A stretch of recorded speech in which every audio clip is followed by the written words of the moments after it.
नमस्कार दोस्तों, स्वागत है आपका हमारे चैनल भक्ति विद वैष्णवी में। आज मैं आपको बताऊंगी सूर्पणखा की नाक लक्ष्मण जी ने क्यों काटी।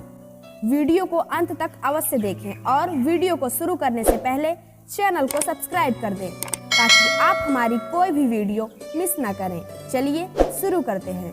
एक दिन लंका के महाराजा त्रिलोक विजयी रावण की बहन सूर्पणखा दंडकारण्य पंचवटी में आकाश मार्ग से विचरण करती हुई जा रही थी तो उसकी दृष्टि पृथ्वी पर पंचवटी में गोदावरी के पास पर्णकुटी में बैठे आराधना में लीन श्री राम पर पड़ी।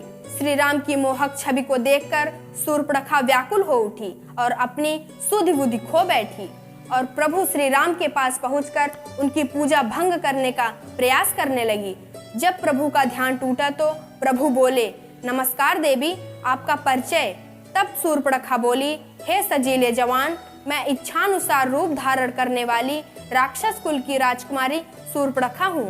फिर श्री राम बोले, राजकुमारी सूर्पणखा? फिर राजकुमारी सूर्पणखा बोली, लंकेश्वर महर्षि पुलस्त्य के पौत्र विश्वा के पुत्र महाबली विश्व विजयी तेजस्वी रावण की मैं बहन हूँ। फिर श्री राम बोले, देवी प्रसन्नता हुई आपका परिचय पाकर।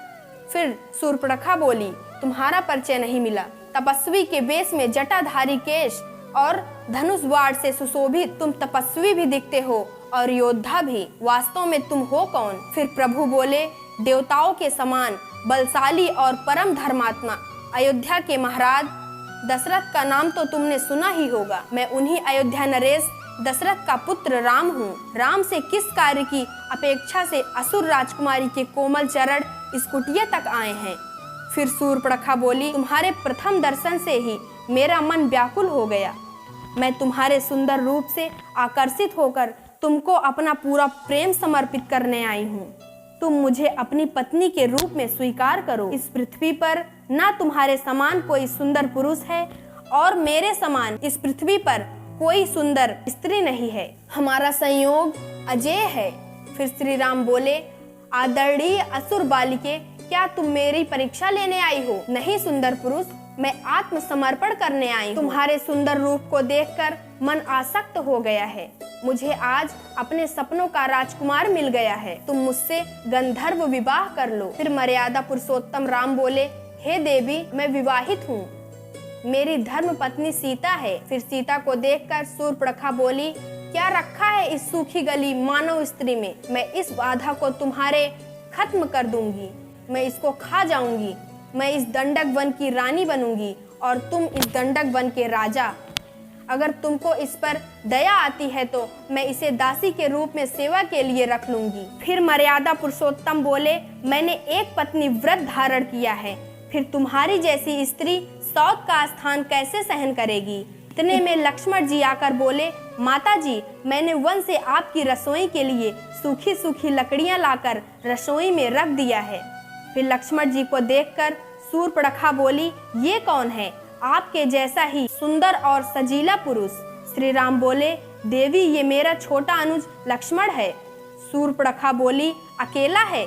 फिर प्रभु बोले, वन में तो अकेला ही है। फिर सूर्पणखा बोली, ठीक है, तो मैं इसी के सामने विवाह का प्रस्ताव रखूंगी। फिर श्री राम बोले, तुम स्वच्छंद रूप से भ्रमण करने वाली स्त्री हो, तुम्हें कौन रोक सकता है? प्रयत्न करके देख लो। फिर वह लक्ष्मण जी के पास जाकर बोली, मैं राजकुमारी सूर्पणखा हूँ, तुम अकेले हो ना?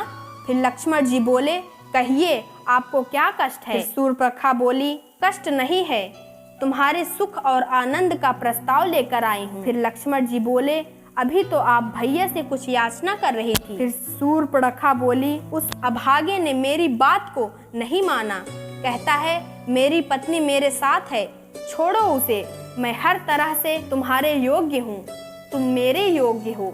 मेरा विवाह प्रस्ताव स्वीकार करो।